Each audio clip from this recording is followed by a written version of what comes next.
friends, last week we started our Olympic journey in China, and today we journey to England. Green Crayon, are you ready? I sure am. England sits on the continent Europe and is home to 56 million people, including the artist Bridget Riley. And Bridget Riley is an English painter who is known for her OP art.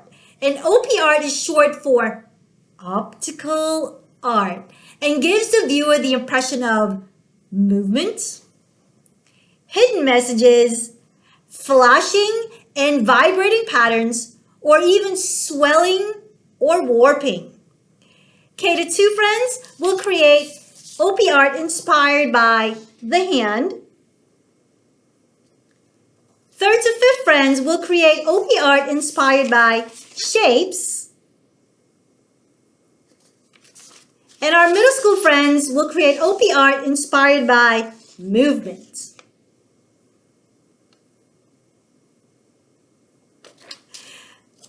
I'll see you all on the drawing board. Hey friends, today we're going to create something called OP art, optical illusion, and we're going to create our hand, and we want to make it look like our hand is coming out of our paper, almost like it's coming to rise off of our page. So today we're going to need a blank sheet of paper, pencil, and an eraser. And if you want to add color, you may use color. I am not using the Sharpie today. So I'm going to go ahead and clear my board. And I draw with my right hand. This is what I call my dominant hand. So I'm going to take my left hand, which is my non-drawing, non-dominant hand. I'm going to place it as flat on my paper as possible. And without moving my hand, my left hand, I'm going to take my right hand and I'm going to draw around my hand. So I'm just tracing my hand. I'm creating an outline.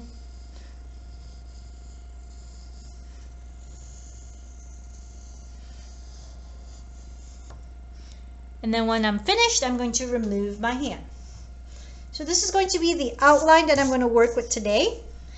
And I'm going to start off with the bottom of my page and work my way up, because I'm going to start shifting as I get up to the top of my paper. So the first thing I want to do is create a straight line. And then this line is going to end up meeting the hand, the line itself. I'm going to bend that line. I'm going to create a nice curve, and I'm going to draw a straight line across the rest of my paper.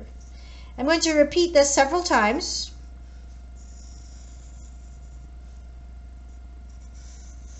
So that they almost look parallel. Parallel means that the lines never touch each other. They could be straight and parallel. They could be curved and parallel. I'm going to take your time with this.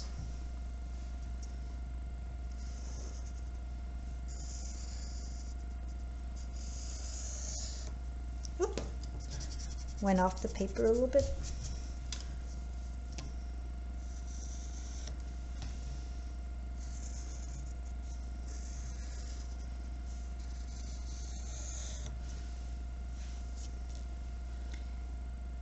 And then as I move up towards the palm of my hand, or the back palm of my hand, I should say, my lines are going to start to slightly turn a little bit. So my curve is no longer going to be parallel. They're going to start shifting a little more.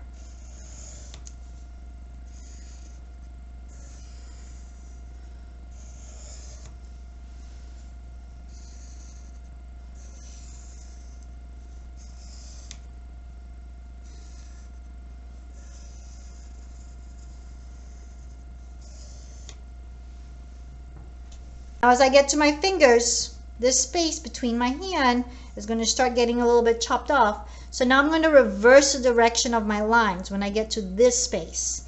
Okay? So I have a curved line. I'm going to make the curve the opposite direction.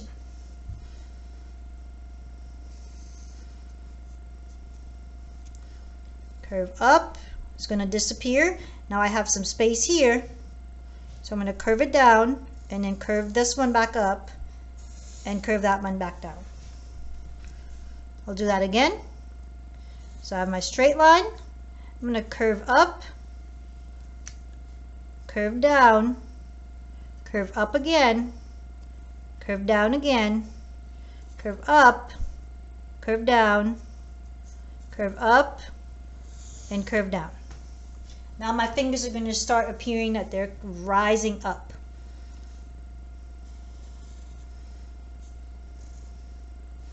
Down, up, down, up, down, up, down, up, down, up, down, up, down, up, and across.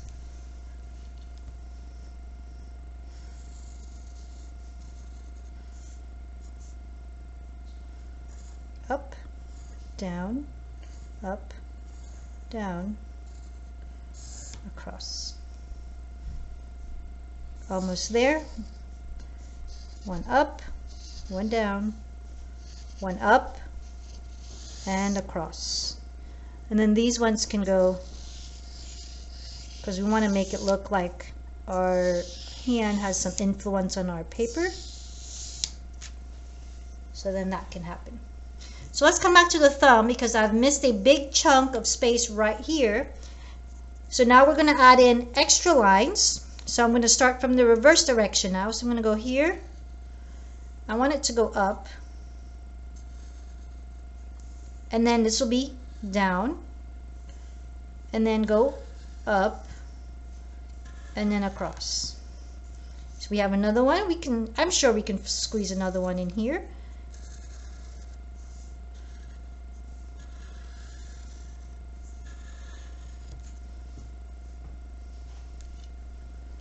Now we can fill in the rest. The more lines you have, the more effective and the better illusion will happen.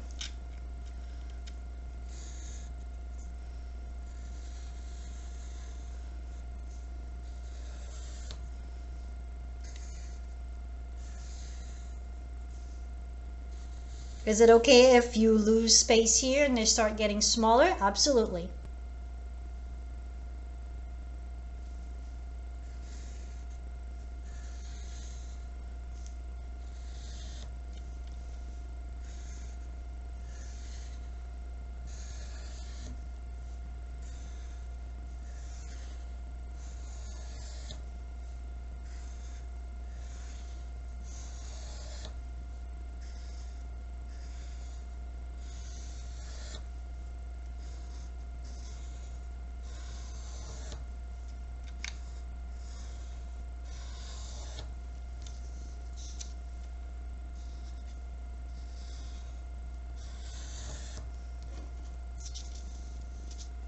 Come back to the larger spaces. Down, up, down, up, up.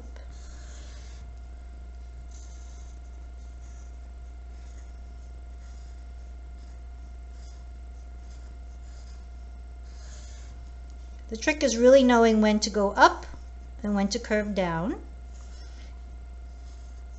What you're doing is creating a pattern. Opposites, if you would. So up, down, up, down, up, down. Definitely going opposites. Down, up, down.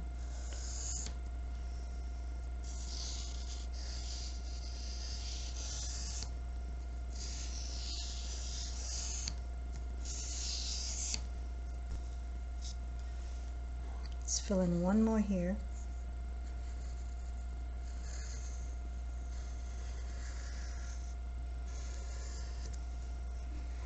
Okay, now if you want to add color, you may.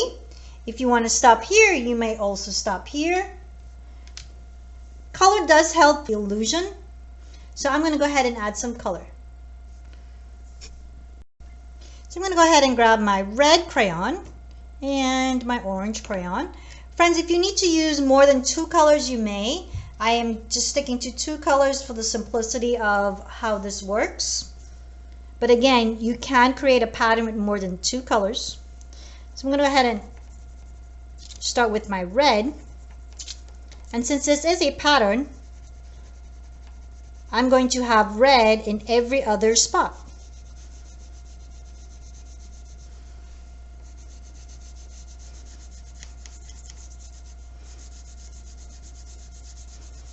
So right now it just looks like I'm doing red and white.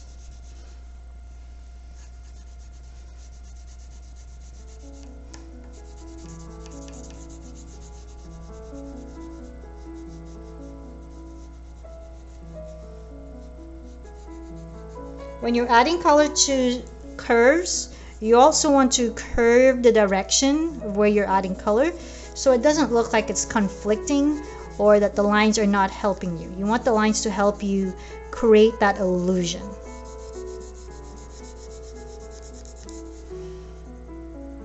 Right where you have that line, I like to press a little bit darker in that spot and then release the amount of pressure.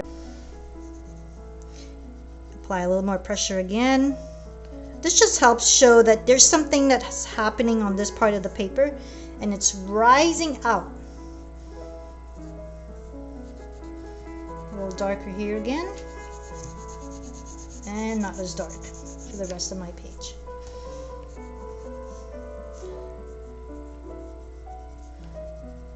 Dark right as it touches that line. Not so dark on the hand. Dark again a little bit. Not so dark on the top curve. Dark right where it's touching the hand, the outline. And then I go across again.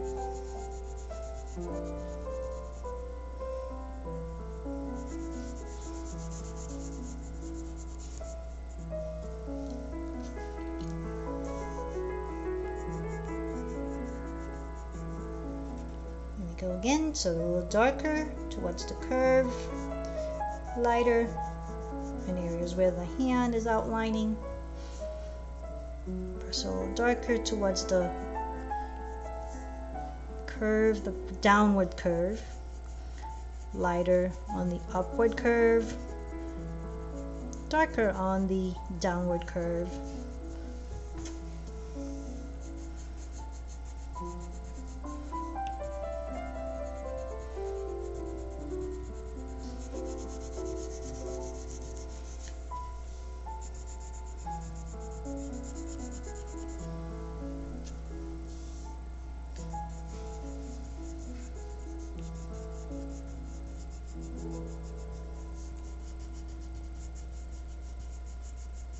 These are all light spaces, and then the curve between the hand is going to be a little bit more on the darker side.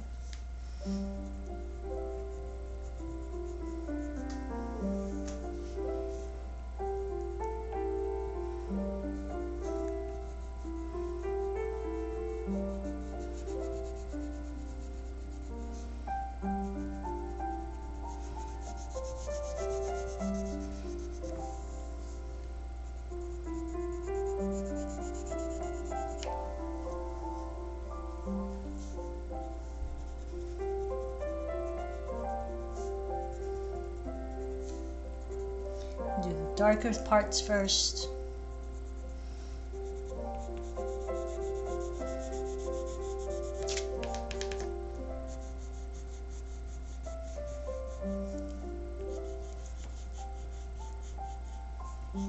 Curving my line when I'm adding color.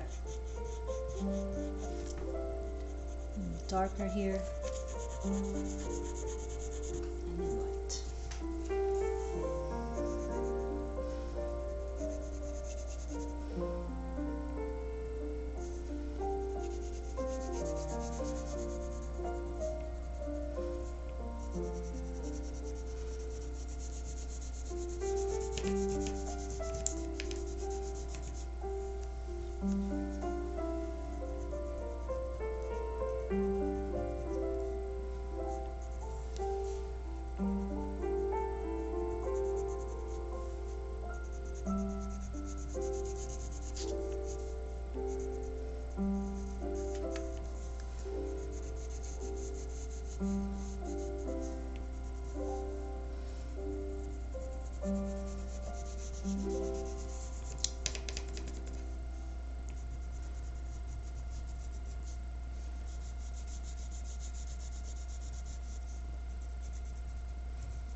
Okay, and now we're going to add our orange. So the same thing's going to apply.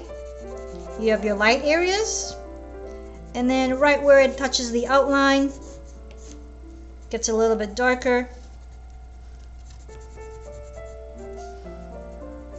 Darker on these two sides, and then we get lighter.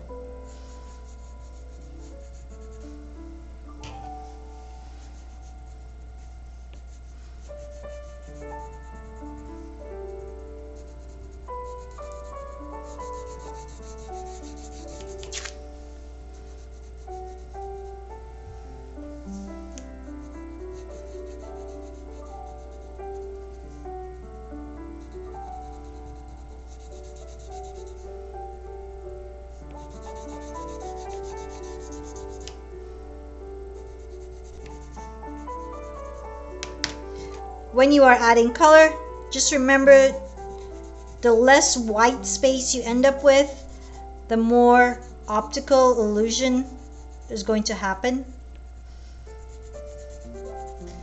The white space is what we call a distraction to the eye when we look at our drawing when we're finished.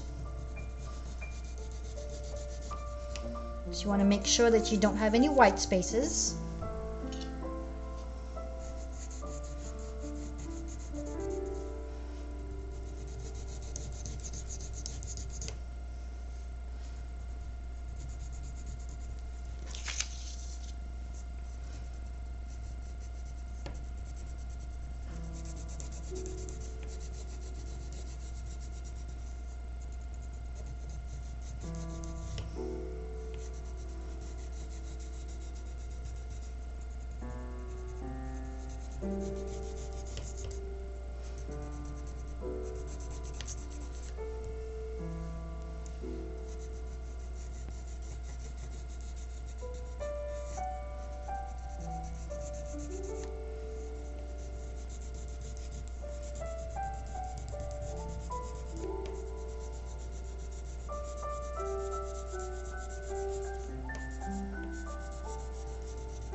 And there we have it, friends, our very own optical illusion art.